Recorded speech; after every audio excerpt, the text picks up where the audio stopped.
We see all the time throughout the Bible how the Pharisees and the Sadducees and all of the Jewish leaders were so unbelieving that Jesus was who he said he was. Jesus at this point has done so much.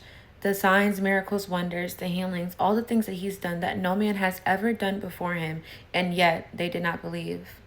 And even when he didn't perform the signs and miracles, people still came to him and still believed because of the authority he spoke and taught with. But again, the Pharisees and the Jewish leaders did not believe.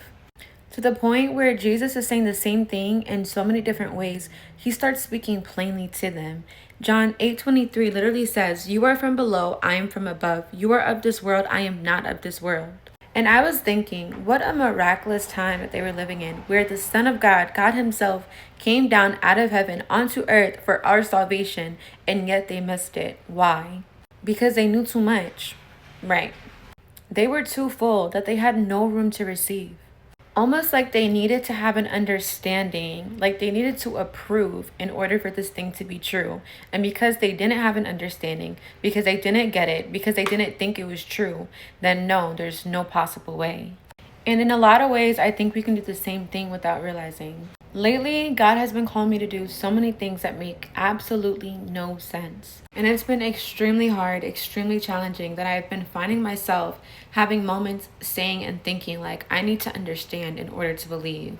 That I need to understand what's going on in order to trust. Forgetting the very simple fact that a lot of the times faith makes no sense.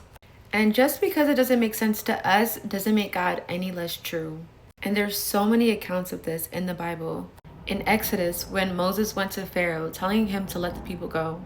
When they left Egypt, the Bible states that it was 600,000 men that left, not including women and children. After doing research, it's predicted that it was around 2 to 3 million people total who left with Moses. That can be compared to the state population of Chicago or even New York City. Pharaoh had this huge number of people underneath him working as slaves. Why in the world would he let them go? It made no sense, but yet Moses went anyway, and God got the glory.